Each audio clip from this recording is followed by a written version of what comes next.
여러분 이 레이기를 좀 잘 배우고 있습니까? 항상 제 마음에 걱정입니다. 이걸 좀 제대로 이해를 하고 있나 못하고 있나. 자, 우리가 성경을 배우나 마나인 경우가 있죠. 아무 의미가 없는 것이죠. 이게 실제 내 신앙이 반드시 돼야 되는 거죠. 그래서 오늘 이 말씀을 여러분 정말 잘 배우시기를 바랍니다. 오늘은 위임식에 관한 말씀인데요. 교회를 다니다 보면 위임식이 있고 또 임직식이라는 말이 있어요. 자, 위임식, 이임식, 그 임직식 우리가 많이 들어본 용어들인데 이 두 표현 중에 위임식이 맞을까, 임직식이 맞을까? 여러분 어떤 게 맞을 것 같아요? 위임식이라고 표현하는 게 맞겠어요? 임직식이라고 표현하는 게 맞겠어요? 자, 제사장을 세울 때에는 이 위임식이라는 게 이 표현이 맞습니다. 위임을라고 하죠. 어떤 직무를 맡기는 거죠. 위탁하는 거죠. 자, 그래서 이 제사장을 세울 때는 위임식이라고 그러죠. 그래서 목사를 세울 때는 위임 목사 이렇게 말하죠. 근데 이제 그 직무를 위임한 그 목사가 자기의 그 직분을 성도들과 나누어서 가질 때 그걸 직분이라고 그러고, 그 직분을 받은 사람을 세울 때는 임직한다 그렇게 표현하는 거죠.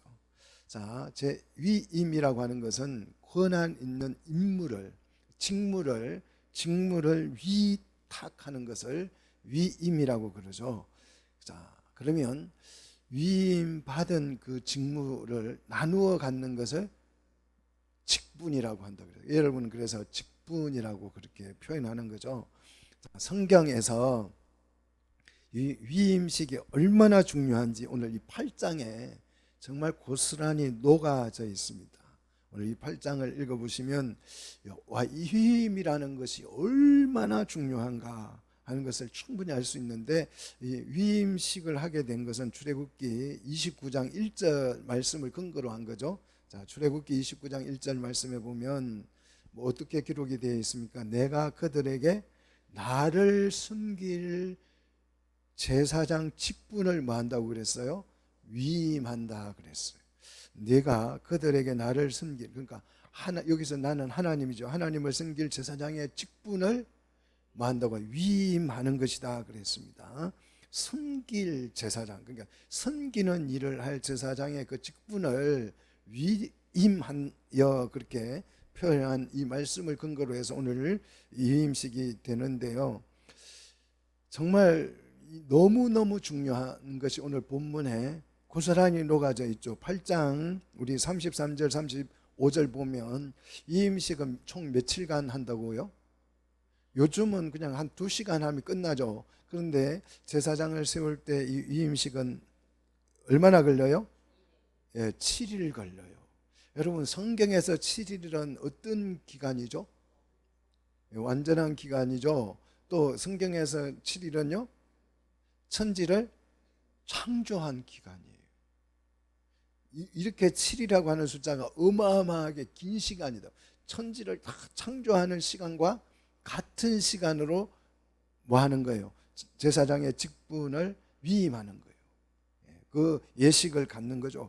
이렇게 중요하다. 천지 창조 기간만큼이나 이 위임식 기간이 중요하다는 것을 말해주고 있습니다. 뿐만 아니라 이 7일간 주야 7일간 그 임직을 받는 그 위임을 받는 제사장은 그 제사장 뜰에서 수경을 해야 합니다. 묵고 자고 거기서 다 해야 돼요. 회막문을 떠나지 못하도록 되어 있습니다. 자, 그러면 이 회막문 안에 뜰이 있죠.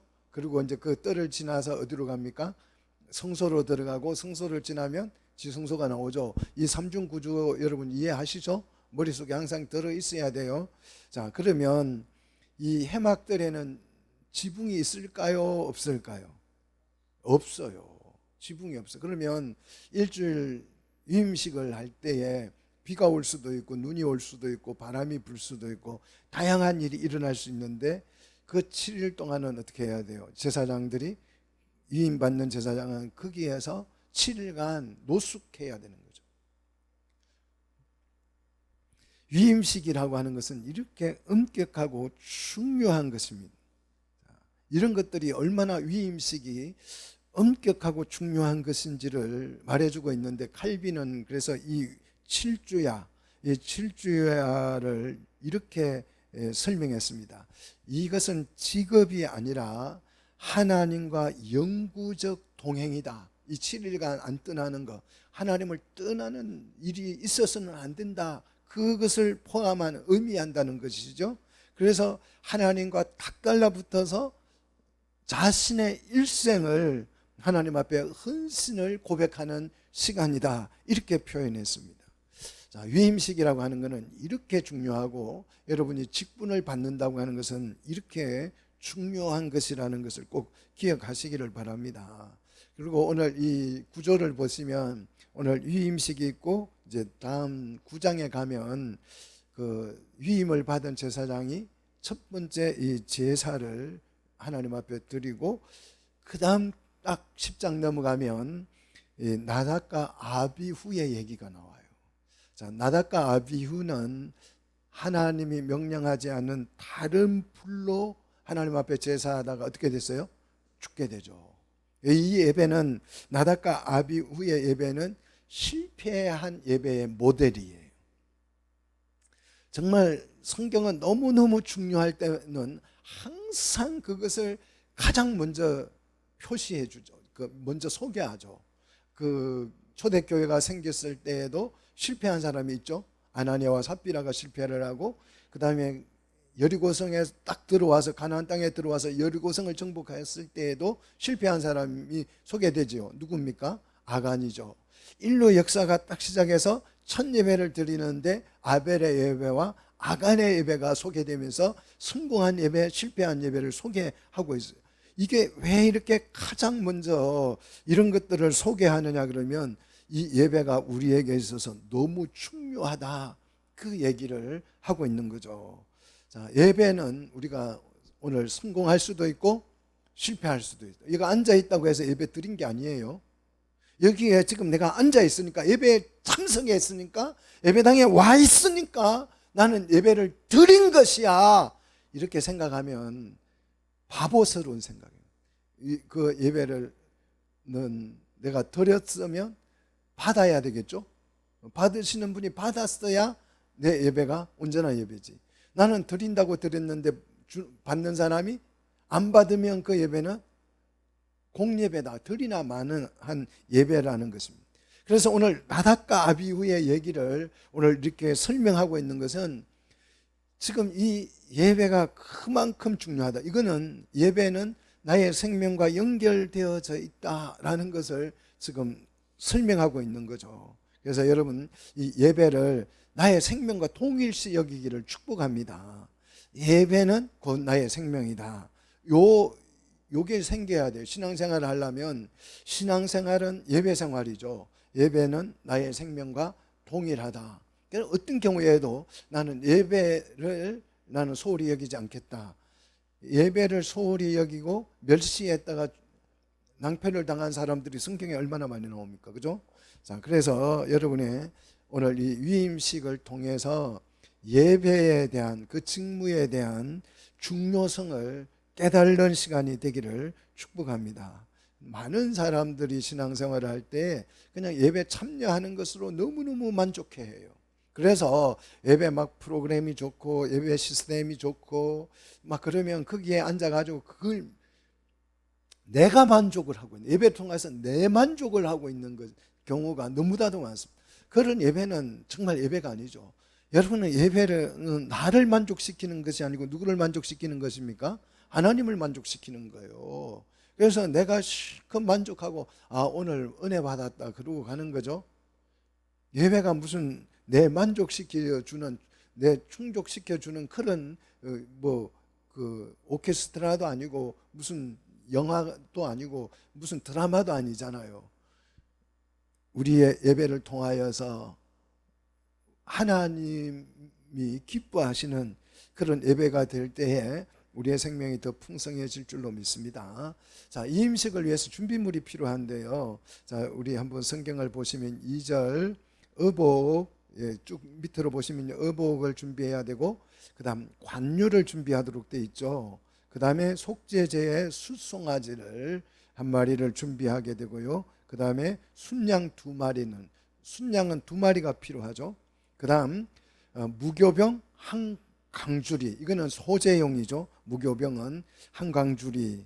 그리고 이제 관유를 준비했으니까 이 무교병에는 우리가 소재를 배울 때 반드시 들어가야 될 것이, 자, 공가루, 그 다음에 기름, 그 다음 벌써 까먹었어요?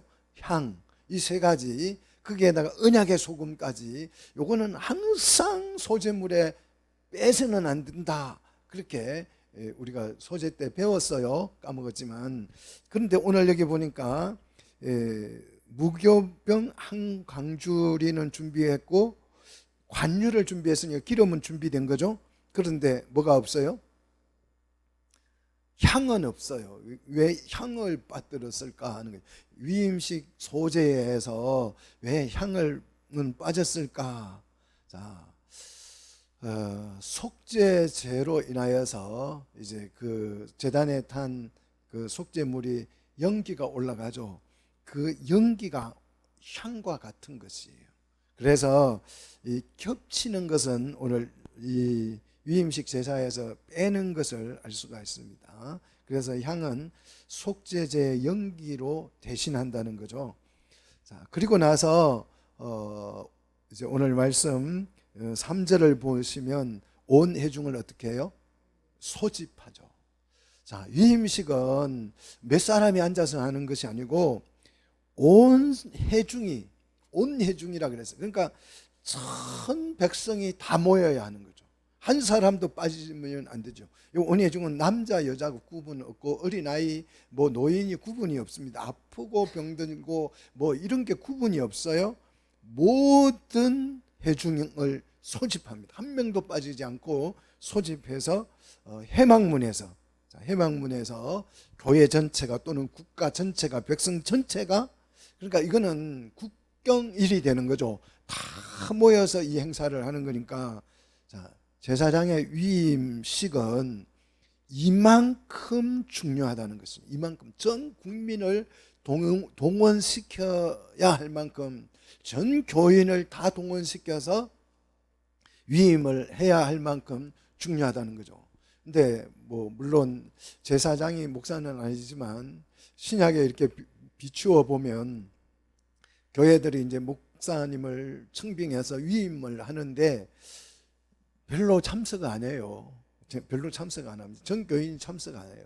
자기가 뭐 어디 갈 데가 있으면 병가 내고 또 연가 내고 뭐 휴가 내고 해서 가면서 교회에서 위임식 한다 그러면 나는 위임식 한다고 해서 뭐 병가를 내거나 무슨 그 뭐 월차를 내거나 해서 오는 사람을 본 적이 없어요. 그만큼 별로 뭐 그렇게 중요하게 안 여긴다 이 말이죠. 그런데 오늘 여기 성경에 보니까 온 백성을 다 소집하는 거죠. 한 명도 빠짐없이. 자, 그렇게 해서 위임식을 하는데 위임식의 절차가 8장 4절 이하에 쭉 나오죠. 자, 위임식 절차는 바로 이겁니다. 여호와께서 자기에게 뭐 하신 대로, 명령한 대로. 오늘 이게요 5절 그 다음 7절 13절 29절 계속해서 후렴구처럼 행사 하나가 끝나면 그 다음에 요 문구가 나오고, 행사 하나를 진행하고 나서 또 이 문구를 계속해서 반복하고 있어요. 이게 뭐냐? 위임식이 하나님의 말씀 그대로 절차 그대로 진행되어야 한다는 것을 강조하고 있는 거죠. 그래서 이 위임식이라고 하는 것은 인간의 제도가 아니에요. 교회 제도가 아니에요. 누구의 명령입니까? 하나님의 명령이다. 이건 하나님의 말씀이다. 그렇게 말하고 있어요. 그래서 위임식을 그냥 행사로 취급해버리면 안 돼요. 위임식은 하나님의 뭐다? 명령이다. 이걸 여러분이 아셔야 한다. 이걸 배우셔야 된다는 거죠. 그래서 이거 직분이라고 하는 것도 위임 절차를 통해서 여러분에게 직분이 주어지잖아요. 그 직분도 그만큼 중요하다. 예식이 중요하다는 말은 그 직분이 그만큼 중요하다는 걸 강조하는 거죠. 자, 그다음 위임식을 하기 전에 준비 과정이 있죠. 자, 6절 보니까 물로 씻기는 거죠. 이제 제사장 될 사람을 물로 씻기는데 이거는 의식적 정결을 의미하는 거죠. 언약 안에서 이제 지금부터 새로운 삶을 시작한다. 우리가 예수를 믿게 되면 교회에서 의식을 행하는데 세례식을 행하죠. 그죠? 이 세례식을 행할 때 물로 씻기죠? 물을 뿌리는 걸 씻긴다고 그래요. 원래는 이제 잠수를 씻기지만 그걸 간편하게 물을 뿌리는데 그거는 물로 씻김을 의미하는 것이고, 그 물로 씻김을 통해서 이제 옛사람을 벗고 새로운 삶을 시작한다라는 뜻이죠.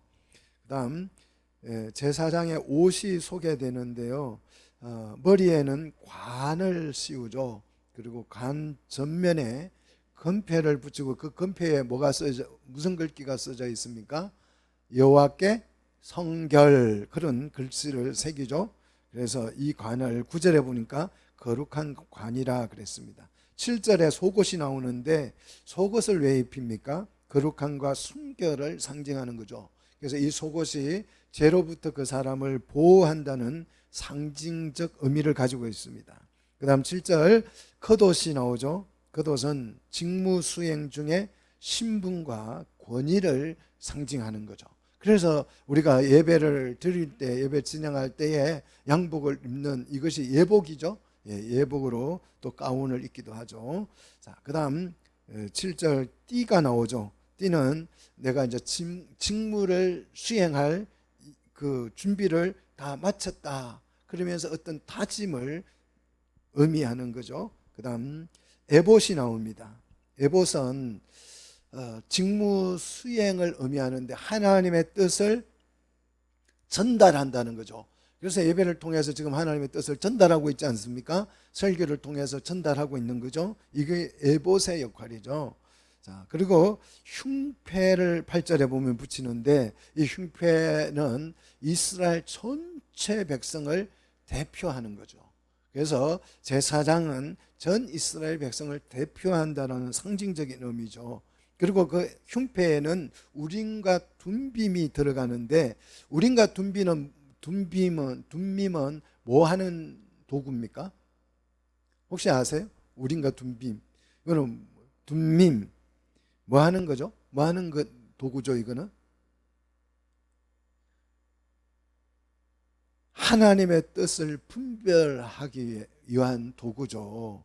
자, 신약에서는 그러면 우리 이제 우림과 둠빔이 없어졌잖아요. 그러면 우리 시대에 지금 우리는, 여러분은 하나님의 뜻을 어떻게 분별하세요? 이게 하나님의 뜻인지 아닌지 어떻게 구분해요? 그냥 눈 감고 기도해서 기분 좋으면 이거 하나님 뜻이고, 기분이 안 좋으면 하나님 뜻이 아니다, 뭐 그렇게 생각하세요?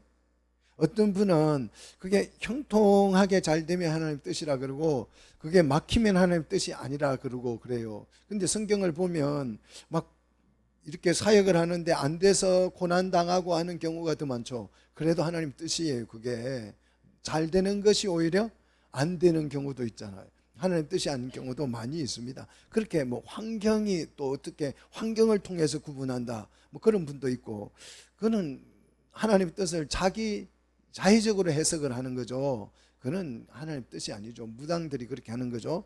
자, 우리 신약의 성도들은 하나님의 뜻을 말씀으로 분별합니다. 믿습니까? 말씀에 그것이 옳으냐 그러냐. 그 다음 두 번째는 교회의 공동체의 결정을 하나님의 뜻으로 이해를 합니다. 자, 그러면 교회의 그 결정이 어떻게 올바를 수 있느냐. 자, 구약에는 예수 그리스도의 구속의 은혜 이전 시대이기 때문에 우림과 둠빔으로 이 뜻을 분별했는데요, 신약에서는 그렇게 하지 않아요. 교회 의사결정을 통해서 하나님의 뜻으로 판단하는데, 그럼 교회가 정말 옳게 판단할 수 있느냐, 어떤 근거로 옳은 판단을 할 수 있느냐, 그것이 그리스도의 보혈로 인해서 우리는 속죄를 받아서 그리스도의 의가 우리에게 부과됐기 때문에 우리는 이 의를 힘입어서 옳은 결정을 할 수 있게 되는 거죠. 그리고 성령의 인도하심이 있죠. 자, 그래서 우리는 우린과 둔빔으로 하나님의 뜻을 분별하는 것이 아니고 하나님의 말씀을 가지고 우리의 공동체의 의사결정을 통해서 옳고 그름을 판단할 수 있는 거죠. 자, 거룩한 관, 이 거룩한 관, 절대 거룩한가 하나님의 소유라는 표시죠.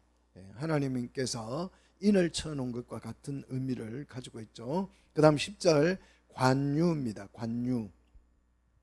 자, 이 관유, 기름을 바르는 의식이죠. 자, 기름을 바른다, 기름을 붓는다. 우리가 그런 표현이 많이 쓰죠. 직분자를 세울 때 기름을 바른다, 기름을 부었다, 그런 표현을 썼는데 기름을 왜 부을까? 기름은 뭘 의미하는 것인가? 자, 기름을 바른다라고 하는 의미는 거룩으로 상태의 변화를 의미하는 뜻이에요. 자, 원래는 세속적인 것이었지만 기름을 바름으로써 이것은 거룩하게 상태가 바뀌었다라는 거죠. 그래서 기름 부음, 이 기름은 성령을 의미하고 우리의 상태가 바뀌었다. 자, 내가 태어나서 지금까지 쭉 자라오는데 나의 상태가 언제 바뀌느냐? 하나님의 자녀로 언제 바뀝니까? 성령의 기름 부으시는 그 순간에 내가 바뀌는 거죠. 그래서 그 상태가 바뀌는 그 순간을 우리는 뭐라고 표현하냐 그러면 거듭남이라고 표현하죠. 그래서 거듭난 사람은 이제 새로운 세상이 눈에 들어오죠. 그렇죠. 자, 우리가 처음에 태어났을 때는 뭐 우리가 주변에 보이는 우리의 환경, 이걸 보고 이걸 세상이라고 믿고 살아왔는데 어느 날 성령이 나에게 임함으로 인해서 내가 순식간에 거듭나 버리면 이 세상이 사라지고 어떤 세상이 눈에 열립니까? 하나님의 나라가 열리는 거죠. 그래서 그 나라를 위해서 우리가 일하고 살 수 있게 되는 거죠. 니고데모가 그게 안 됐죠. 그래서 예수님에게 찾아왔더니 야, 네가 거듭나야 하나님의 나라에 들어갈 수 있어. 그러니까 니고데모가 거듭나는 게 도대체 뭐예요? 이러고 있죠. 그래서 유대인들은 여전히 거듭나지 못했다는 거죠. 그러니까 세상을 일원론적으로 유대인들은 지금도 보고 있습니다. 그 일원론적 사고 때문에 지금도 유대인들은 시오니즘을 주장하고 있어요. 예루살렘이 회복돼야 된다. 그래서 다윗의 왕국이 다시 서야 한다. 이러고 지금까지 있죠. 그게 일론이죠. 자, 우리는 개신교는 일론을 내서 벗어나가지고 어거스틴에 의해서 이원론이 돼버렸죠. 그래서 하나님 나라는 저기 어딘가에 어디 은하교회 뒤쪽에 어딘가에 있을 것이고 우리가 죽으면 이제 천사가 와서 이렇게 딱 엎드리면 그 어깨에 쭉지 딱 잡고 있으면 천사가 태워다 줄 거죠. 그죠? 그렇게 믿고 있지 않으세요? 아니, 그렇게 여러분 다 믿고 있어요. 하나님 나라를 못 보니까 그런 현상이 일어나는 그 거듭남이라고 하는 것이 중요하다. 오늘 기름 부으심이 이렇게 중요하다. 거룩으로 상태가 바뀌는 것이죠. 자, 계속해서 보시면 10절 계속 보시면 성막의 모든 기구에 뭘 발라요? 뭘 바른다고요? 성막의 모든 기구에 기름을 바르고 11절 보니까 제단에 몇 번요? 7번 뿌린다 그랬어요. 자, 성막의 모든 기구와 제단까지도 다 뭘 시켜요? 기름을 바르고 뿌려요. 그래서 거룩의 상태 변화가 일어나야 되는 거예요. 자, 지금 이 예식은 뭐 하는 예식이에요? 제사장을 세우는 예식이에요. 제사장을 세우는 예식에 제사장에게 기름을 붓는 게 아니고 어디다가 부었다고요? 어디다가 발랐다고요? 제단에 모든 기구에 그 어디에다가 기름을 뿌렸다고요? 제단에 7번 뿌렸다.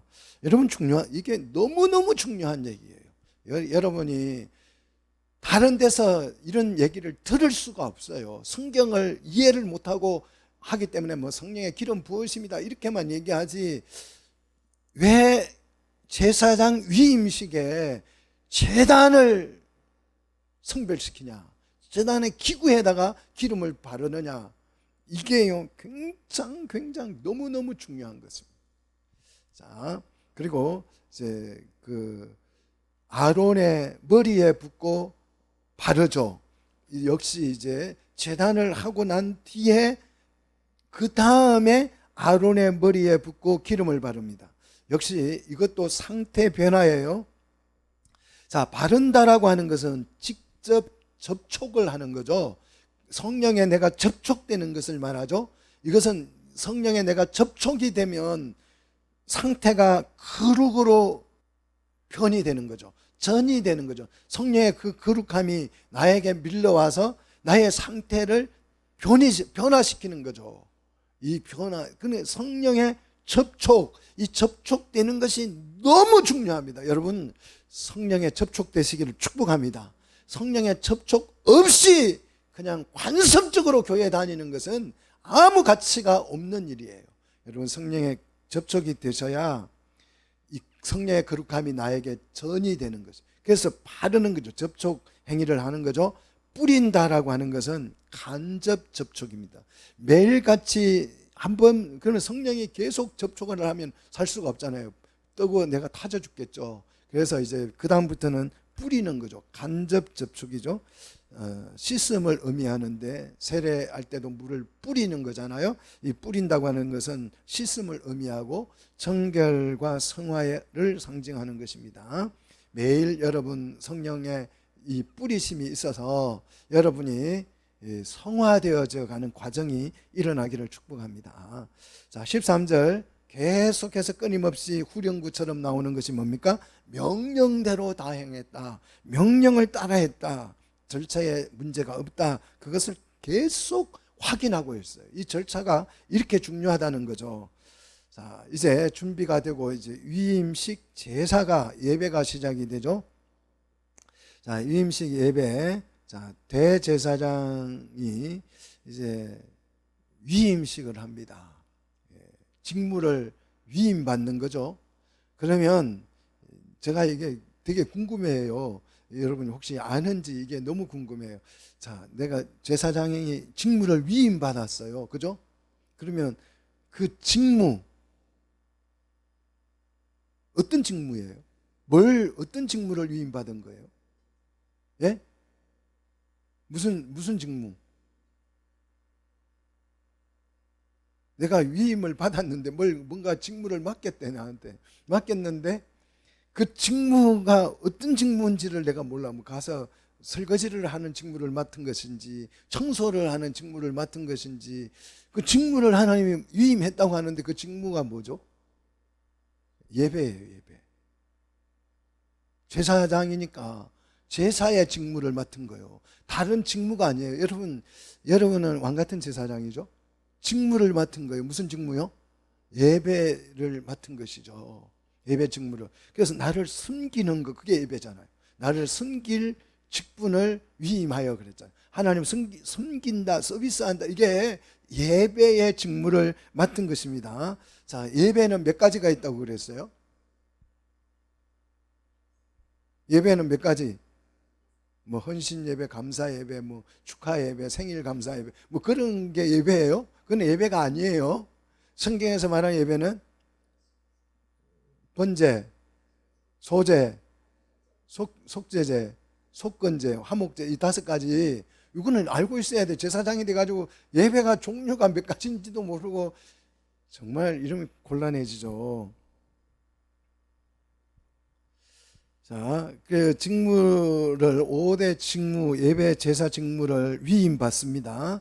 그 첫 번째 맡은 위임하는 직무가 속죄제죠. 14절에 자, 속죄제를 위임합니다. 자, 아론과 아들들이 속죄제에 수송아지 위에다가 머리에다가 안수를 합니다. 자, 안수하는 것은 나의 모든 죄가 이 누구에게 이 수송아지에게로 덮어 씌우는 거죠. 예, 전가되는 거죠. 그리고 자신이 이 제물과 같다는 뜻이죠. 그죠? 자, 그렇게 의미로 이제 안수를 하고, 그리고 그 안수한 소를 어떻게 해요?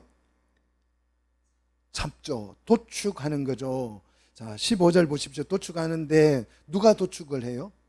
모세가 합니다. 자, 사장에서 속죄제를 배울 때에 이 예배자가 소를 도축했어요? 아니면 제사장이 했어요?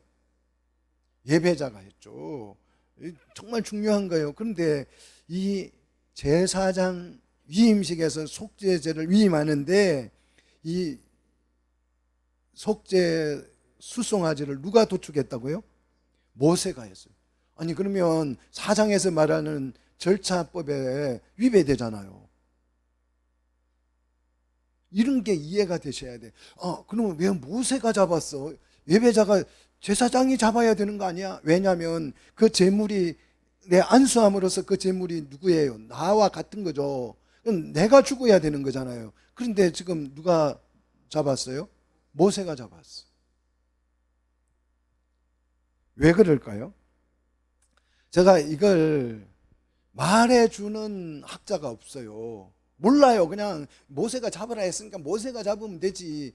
그러면 사장의 속죄법에 위반되잖아요. 절차에. 그렇잖아요. 절차를 어기면 안 되잖아요. 몰라요.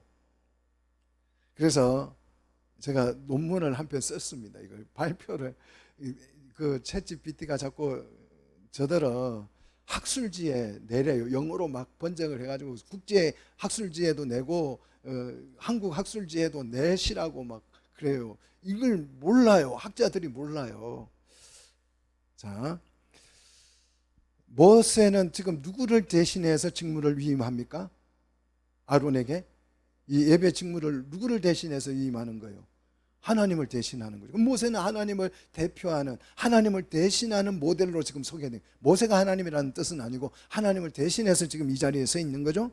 그래서 모세가 이 속죄 제물을 잡는다는 말은 자기가 죽는다는 뜻이죠. 이게 그리스도의 구속의 모델이죠. 자, 이 속죄 제물이 누가 되는 거예요? 주님이 되시는 거예요. 그래서 주님이 죽으셨잖아요.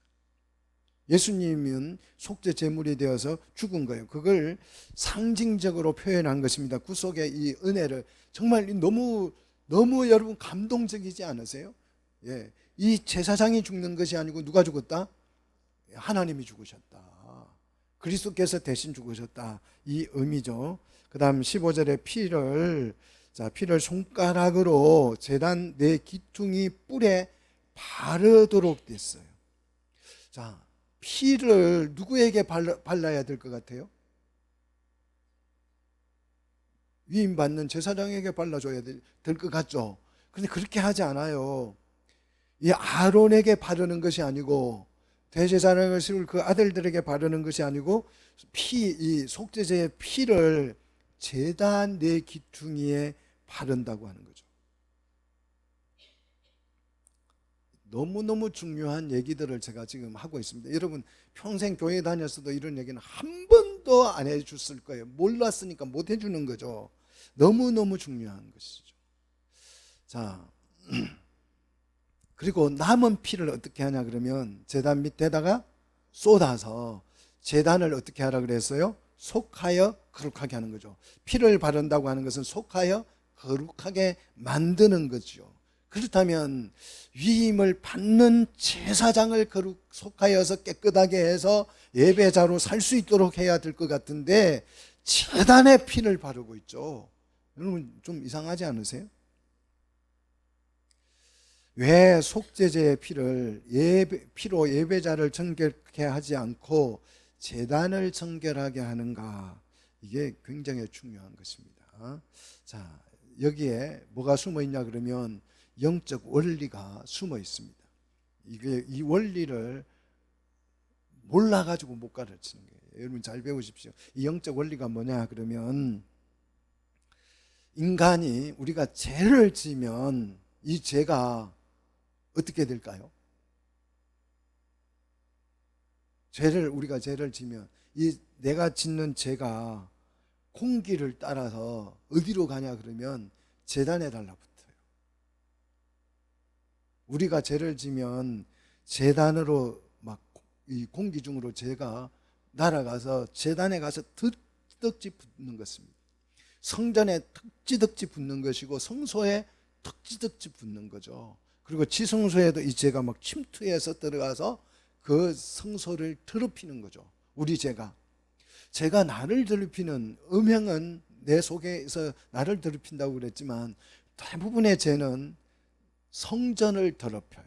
제단을 더럽히는 일을 합니다. 그래서 그 성전에 하나님이 임재하지 못하도록 만드는 거죠. 자, 이 성전은 땅 위에 있는 하나님의 보좌를 말하고 자리를 말하고 임재하는 공간을 말하죠.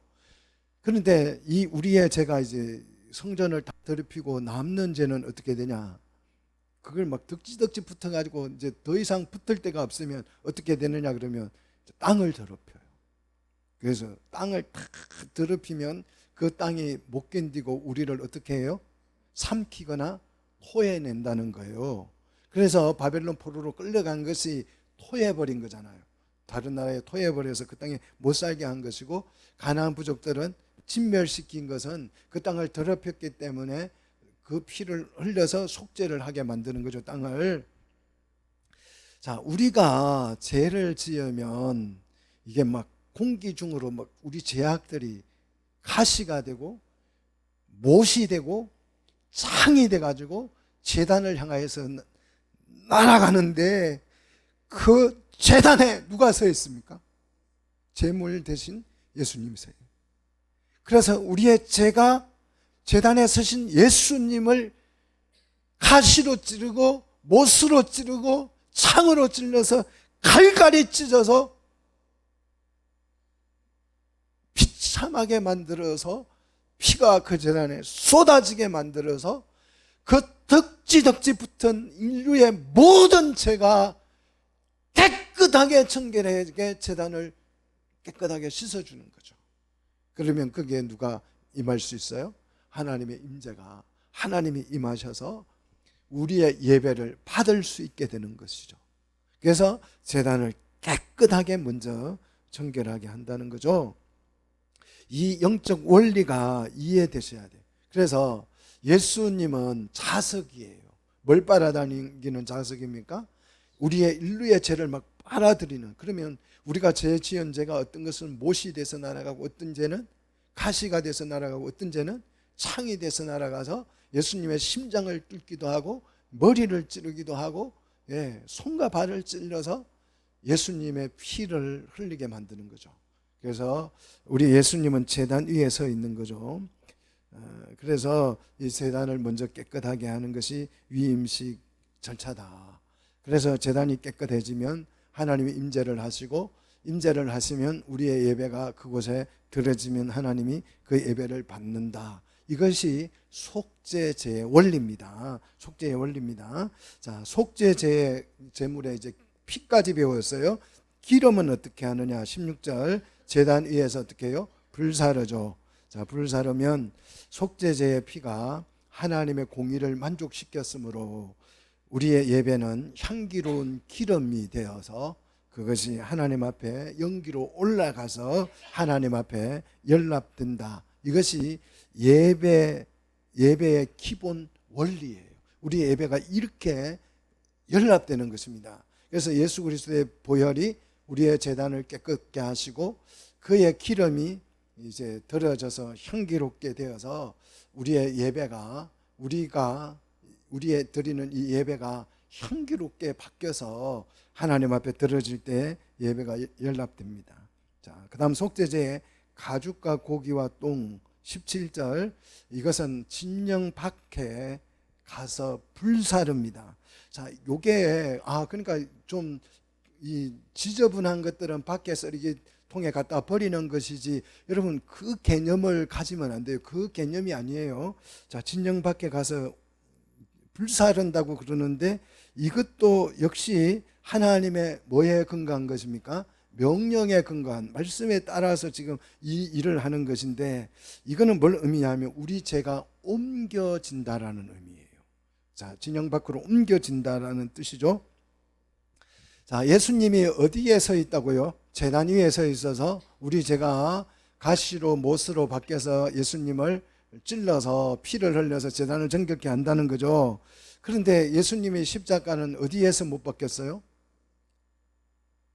성문 밖으로 나가서, 제단이 내서 죽은 것이 아니고 어디서요?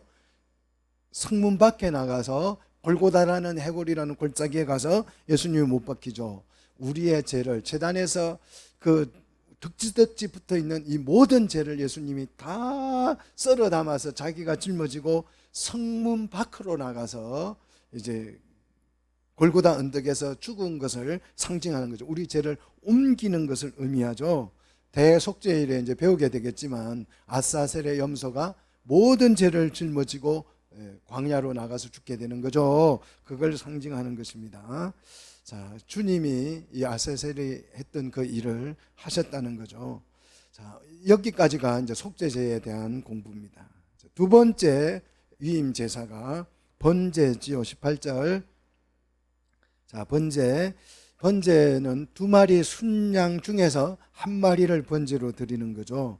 첫 번째 순양, 두 마리 중에서 첫 번째 순양을 역시 예배자가 머리에 안수하고 누가 죽여요?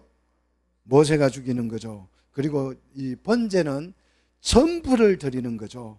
자, 그래서 첫 번째 순양의 피로 제단 사방에 뿌립니다. 제단을 성결케 하는 거예요. 정결케 하는 것이죠. 그 다음 20절, 고기와 기름 전부를 불사르어서 향기로운 냄새가 되게 한다. 그래서 번제죠. 번제는 전부를 다 불태워 드리는 것입니다. 자, 그 다음 세 번째 위임 제사가 하목제입니다. 하목제를 위임하는 거죠. 22절. 자, 두 마리 순양 중에서 이제 두 번째 순양이죠. 이 두 번째 순양을 가지고 하목제를 드립니다. 절차는 동일해요. 이 하목제의 피는 이제 하목제로 넘어왔어요. 속죄제는 다 드리는 것이고 피를 제단에 바르는 것이고, 근데 이 하목제의 피는 달라요. 자, 24절을 보시면 어디에다가 바릅니까? 아론의 오른쪽 귀 부리에 바른다. 자, 이것은 뭘 의미합니까? 이제 사람을 정결케 하죠. 화목제에서 사람을 정결케 하는데 오른쪽 귀 부리에 바른다는 말은 올바른 말씀을 알아들으라는 거죠. 말씀을 올바르게 알아듣는 삶을 의미하죠. 여러분, 말씀을 정말 올바르게 알아들을 수 있는 귀가 열리기를 축복합니다. 귀가 정결하게 되면 말씀이 제대로 들려요. 근데 귀가 정결하지 않으면 어떻게 돼요? 말씀이 왜곡돼서 들리죠. 그래서 시험에 드는 거예요. 자, 그 다음 오른쪽 엄지발가락에 바르라 그랬습니다. 이거는 올바르게 행하고 우선적으로 엄지는 우선을 의미하죠.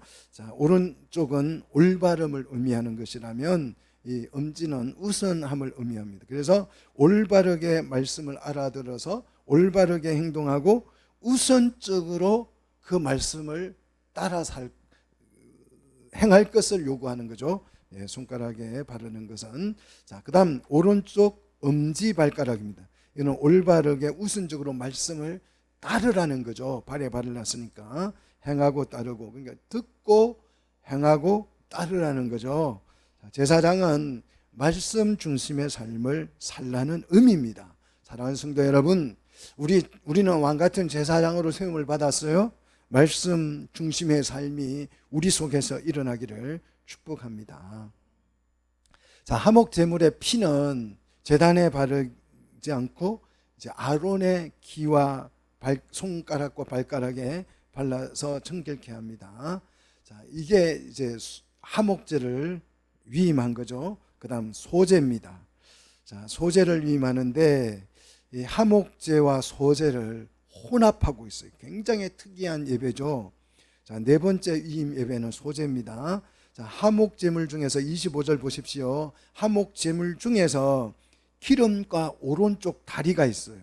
이 하목제물 중에서 기름과 오른쪽 다리는 자, 소제물 26절에 이 소제물 무교병 한강주리에서 무교병 1개와 기름 섞은 떡 1개와 전병 1개와 기름을 하목제물 오른쪽 다리 위에 어떻게 올려놓는 거죠. 자, 하목제물 기름과 오른쪽 다리 위에다가 소재물을 올려놓는다 그랬어요. 자, 놓고 27절에 그 전부를 아론의 손과 아들들의 손에 두어서 요제로 드리라. 요제는 흔들어서 드린다는 거죠. 자, 흔들어서 드린 것을 의미합니다. 그래서 이 하목제는 교제를 의미한다 그랬잖아요. 하나님과 교제를 의미한다라는 것이고, 소제는 이 소제의 무교병은 뭘 상징한다고요? 뜻을 상징한다. 말씀을 상징한다는 거죠. 그래서 우리의 교제는 어디 안에서? 하나님의 말씀 속에서 교제가 이루어져야 된다. 제사장들은 하나님의 말씀과 교제하셔야 합니다. 믿습니까? 여러분, 매일 하나님의 말씀을 묵상하고 읽고 교제하시기를 축복합니다. 28절 이 하목제와 이 소제를 다시 28절에 어떻게 해요? 어디다가 올려놓습니까? 28절 보니까 이번에는 이제 번제물 위에다가 올려놓죠. 그죠? 자, 굉장히 특이하죠? 자, 하목제물 위에다가 소제물을 올리고, 소제물을 하나님 앞에 요제로 드린 다음에 그것을 다시 어디에다가요? 번제물 위에다가 드려서 온전히 헌신하게 하는 거죠. 자, 그리고 이제 29절에 하목제물의 가슴 부분, 가슴의 부위죠. 이 가슴 부위를 요제로 드리는데, 요제를 가슴을 드리는 것은 마음을 드린다는 의미죠. 자, 가슴은 위임식에서 이 위임식 그 제물을 잡은, 순양을 잡은 누구에게? 모세의 몫으로 주는 거예요. 그러면 모세가 이 가슴을 먹습니다. 그죠? 자, 고기를 먹는다는 것은 뭘 뜻한다 그랬어요? 연합을 의미한다 그러죠. 그럼 내 몸속에 받아들이는 거예요. 여러분이 성찬을 먹으면 예수님을 먹는 거죠. 예수님과 연합한다는 의미를 갖는 거예요. 자, 모세가 누구를 먹습니까? 가슴을, 아론이 드린 제물의 가슴을 먹어요.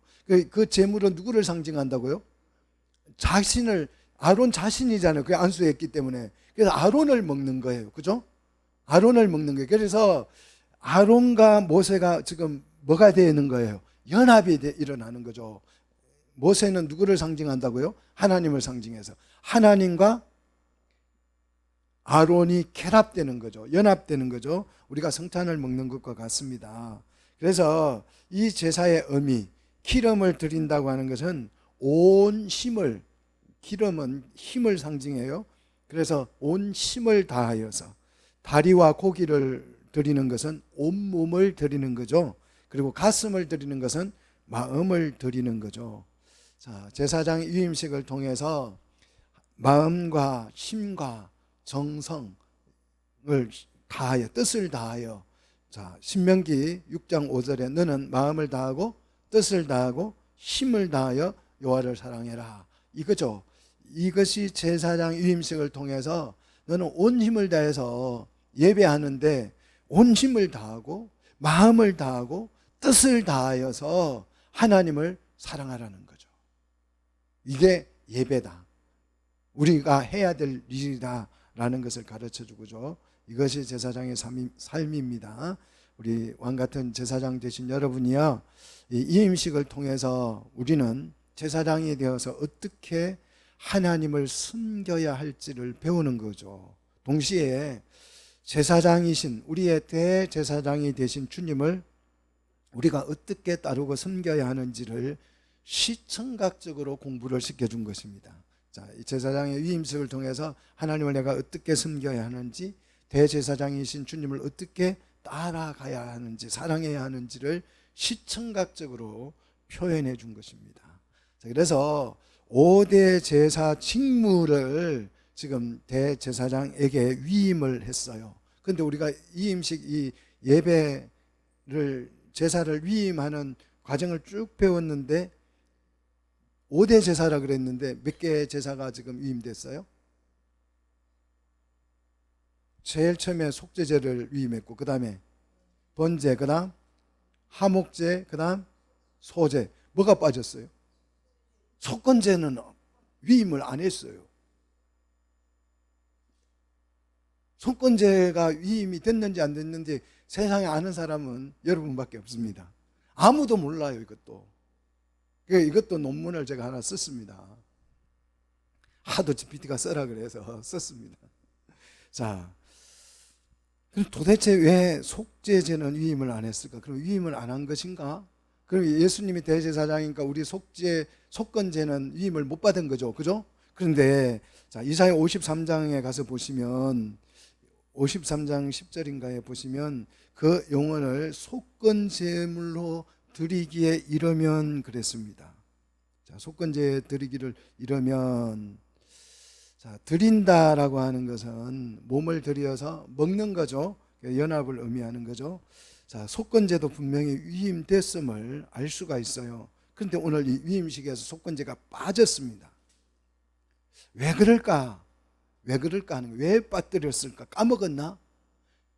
까먹은 게 아니겠죠. 이 속건제는 굉장히 예배 중에서 굉장히 독특한 예배입니다. 제가 속건제를 지난주에 가르쳐 드렸어요. 속건제는 굉장히 독특한, 다른 제사와는 전혀 다른 제사예요. 번제, 화목제, 소제 전혀 다른 제사입니다. 다른 제사 아주 독특한 구조를 가지고 있는데 왜 이걸 사람들이 모르냐 그러면 속건제가 빠졌으니까 안 했으니까 그냥 안 한 것이지 이렇게 생각해요. 그렇지 않아요. 뺀 이유가 있어요. 근데 뺀 게 아니고 속건제가 들어있어요. 근데 모르는 거예요. 속건제 이중 구조를 모르니까. 자, 속건제 이중 구조가 뭐냐 그러면 다른 제사는 그냥 다 하나님이 다 예배를 완성해요. 그리스도께서 다 완성을 해요. 예배를. 그리스도 속죄제도 예수님이 완성해. 우리가 할 일은 아무것도 없습니다. 그죠? 예수님이 다 완성을 해요. 번제도 소제도 예수님이 다 소제의 무교병이 돼서 다 가루가 되고 못 박혀서 다 예배를 완성해요. 그런데 속건제는 그렇지가 않아요. 속건제의 이중 구조입니다. 제가 지난번에 설명을 드렸었는데요. 아마 어쩌면 이 이중 구조로 되어 있다는 것도 사람들은 잘 몰라요. 자, 속건제는 제사 중에서 유일하게 신인 협동으로 완성이 됩니다. 자, 모든 제사는 다 하나님이 완성을 하는데 속건제는 하나님과 사람이 함께 완성을 하는 제사예요. 처음 들어보는 얘기죠. 아무도 안 가르쳐 줬으니까. 여러분이 세상에서 처음으로 이 속건제를 제대로 이해한다는 것을 여러분 강개무량하게 생각하시기를 바랍니다. 자, 속건제물은 그리스도의 몫이에요. 그리스도가 속건제물이 되는 거죠. 속건제에서 속건제물은. 그런데 이 속건제는 언제 드린다고 그랬어요? 남에게 피해를 줬을 때에 속건제를 드린다 그랬죠. 그러면 그 피해의 몫은 누가 감당해야 돼요? 예배자가 감당을 하는 거죠. 몫을. 그래서 삭개오가 내가 도적질한 것에 대해서 몇 배를? 4배를 갚겠다 그랬죠. 이게 속건제의 모델이라 그랬죠. 그리고 어떤 형제 속건제물을 드리러 왔다가 내가 형제와 다툰 일이 생각나면 어떻게 한다고 그랬어요? 속건제물을 두고 가서 화해하고 온다. 화해가, 그러니까 인간과 관계가 잘못된 것은 화해로서 배상하는 거예요. 해결하는 거예요. 물질적인 피해를 줬으면 물질을 배로 갚는 거죠. 자, 그래서 속건제는 내가 재물만 드렸다고 해서 내 죄가 용서되는 게 아니고 화해나 배상을 해야 되는데 그 배상은 예수님이 해주는 것이 아니고 누가 해준다? 내가 해야 된다. 그래서 속건제는 재물만 드렸다고 속건제가 되는 게 아니에요. 화해가 일어나야 되는 거죠. 배상을 해야 되는 거죠. 그래서 이 속건제는 예수님과 내가 협동해서 이 제사를 완성하는 것입니다. 자, 그래서 속건 제물은 속죄제의 제물과 동일해요. 그렇죠? 그러니까 두 번 이중으로 드릴 필요가 없는 거죠. 앞에 그 속죄제에 태워지는 그 기름이 향기로운 기름이 돼서 소제의 향을 뺐다고 그랬죠. 겹치는 것은 빼는 거예요. 겹치는 것까지 두 번 이중으로 하지 않습니다. 그래서 속죄 제물과 속건 제물이 동일한 거예요. 그런데 이제 이 속건제가 완성이 되려면 뭐가 필요해요? 인간의 몫이 필요해요. 화해하고 배상해주고 이 몫이 남은 거예요. 이 속건제는 누가 완성을 시키는 것이냐? 우리가 완성시키는 거예요. 우리가 속건 제물을 아무리 드려도 내가 배상도 안 해주고 화해도 안 하면 속건제가 완성이 돼요, 안 돼요? 안 돼요. 제물만 가지고는 안 된다니까요. 이게 이제 회개죠. 죄를 자백하고 가서 회개를 해야 예배가 완성되는 거죠. 이걸 안 가르치는 거예요, 교회에서. 몰라가지고 안 가르치는 거예요. 알면 가르칠 텐데. 그러니까 막 그냥 친구하고 싸웠어요. 하나님, 나 오늘 친구하고 싸웠는데요, 잘못했어요, 죄송해요, 끝이에요. 시어머니하고 다퉜어요. 그런데 하나님 교회 와가지고 내가 생각해보니까 내가 좀 잘못한 거 참아야 되는 건데 잘못한 것 같아요, 죄송해요, 용서해 주세요, 끝. 그러니까 하나님 나라가 안 되는 거예요. 교회가 안 되는 거예요. 속건제를 몰라서 그런 거예요. 여러분, 이 속건제는 그리스도가 제물이 되어 주시고 내가 피해를 보상하는 거죠. 화해하는 거죠. 그렇게 함으로써 이 속건제는 완성되는 제사다. 여러분이 이 남은 사역을 이루셔야 돼요. 그리스도의 남은 사역이 여러분이 화해하고 배상하는 거예요. 잘못한 것에 배상해 주는 거죠. 이 사역을 이루셔야 교회가 될 수 있다는 거죠. 하나님 나라가 된다는 거죠. 자, 그 다음 30절 어복입니다. 어복, 제사장의 직무를 상징한다 그랬죠. 어복은. 그래서 거기에다가 피를 뿌려서 어복이 어떻게 바뀌어요? 상태 변화를 하는데 의의 옷, 또 새 옷으로 바뀐다. 신약에 그렇게 해석하고 있죠. 그 다음 관유는 성령의 기름 부으심이죠. 그래서 직무를 성령의 힘으로 감당하도록 기름을 바르는 거죠. 그리고 이제 30절 만찬이죠. 하목제의 만찬이죠. 성찬을 의미하기도 한다 그랬어요.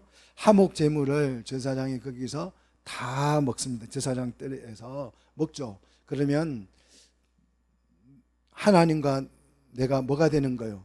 연합이 되는 거죠. 그래서 예수님이 말씀하신 나는 너로 더불어 먹고 너는 나로 더불어 먹으리라. 모세가 가슴살을 먹고 고기들은, 하목제물의 고기들은 누가? 이 제사장 이임 받은 사람이 제사장 뜰에서 먹음으로써 말씀과 연합이 일어나는 거죠. 자, 하목제물을 먹음으로써 하나님과 연합이 일어나고 소제물을 먹음으로써 말씀과 우리가 연합되어지는 거죠. 연합은 어디에서 일어나야 된다고요? 어디에서 먹으라 그랬어요? 해막뜰에서. 그래서 해막뜰에서 연합이 일어난다. 교회에서 연합이 일어난다. 해막뜰은 하나님 임재하는 공간이죠. 자, 그다음 이 성문 밖에 가서 불살아서 성문 밖을 성결하게 했던 그 성문 밖에서 연합이 일어나고 성결하게 했던 그것이 이제 어디로 진격해 옵니까? 성소로 진격해 오고 지성소로 밀고 들어가죠. 그래서 예수님은 이것을 천국을 침노하는 자의 것이다 이렇게 표현했죠. 자, 주의할 점이 있습니다. 주의할 점은 33절이죠. 제사장은 일주일간 회막문에서 나가면 돼야 안 돼요?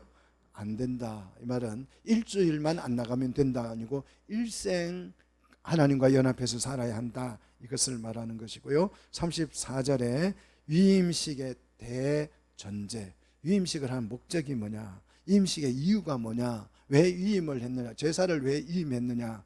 그 목적을 설명하는데 이렇게 말합니다. 오늘 행한 것은 위임식이죠. 여호와께서 누구를 위하여? 너희를 위하여 뭐하게 하려고? 속죄하게 하려고 내린 명령이다. 이 모든 위임식의 핵심은 뭐다? 속죄하는 것이다. 여러분, 속건제의 남은 몫을 감당하셔야 이 제사가 완성되는 거요. 자, 이 명령을 7주일 해막에서 지켜야 하고 해막에서 안 지키면 죽음을 면하지 못한다 그랬어요. 면한다라는 말 속에 세 가지 의미가 들어있는데 속량입니다. 죄값을 치른다는 뜻이고 속죄는 죄를 덮는다는 뜻이고 구속이라는 의미가 들어있는데 죄에서 건져낸다. 이것을 우리는 그리스도의 피로 해결하는데 이걸 구원이라고 말을 하죠. 34절. 자, 그래서 예수님이 삭개오를 만났을 때 삭개오가 4배를 갚겠습니다. 그러니까 예수님이 뭐라고 말씀했어요? 오늘 내 집에 뭐가 이르렀다? 구원이 이르렀다. 자, 우리 몫을 감당하지도 않고 예수님이 속건 제물까지 되셔서 피 흘려 죽으셨어요. 근데 나는 내 몫을 감당 안 하고 있어요. 그러면 제사가 완성이 안 되죠? 그는 완성이 안 되면 구원이 이르렀다 말을 못 하는 거죠. 그래서 속건 제물의 완성, 이 삭개오가 4배를 갚겠습니다 라고 말하니까 그러면 구원이 온 거야 너에게, 이렇게 말한 거예요. 그러니까 화해도 안 하고 나는 구원받았어, 이거는 가짜 신앙이에요. 가짜 제사, 이거 속죄의 의미를 아직 모르고 있는 거죠. 자, 36절 여호와께서 모세를 통하여 명령하신 모든 일을 준행하게 하셨다. 그래서 공적 정통성을 상징하는 거죠. 말씀대로 됐다. 이거는 진짜 공적인, 정말 정통적인 진짜 제사장이다. 여러분, 제사장은 내가 막 하나님을 사랑해서 난 제사장 해볼까, 그게 아니고 명령대로 했을 때 그 사람이 공식 정통성을 가진 제사장이 되는 거죠. 자, 이 대제사장이 바로 누구다? 예수 그리스도이시다. 예수님은 이 5대 제사를 다 덮어서서 죽으셨습니다. 죽으셔서 죄와 사망으로부터 우리를 구원해 내셨습니다. 믿습니까? 자, 우리가 이제 해야 될 일을 해야 되는 거죠. 그것이 뭐다? 화해하고 배상해 주는, 서 죄를 끝내는 거죠. 여러분, 오늘 그래서 이 배상해 주고 화해함으로써 내 속에서 뭐가 일어나는 거요? 성화가 일어나는 거죠. 거룩하게 되어서 성장해 가서 하나님의 백성으로서, 하나님의 자녀로 세워지는 귀한 우리 제사장들이 되시기를 주의 이름으로 축복합니다.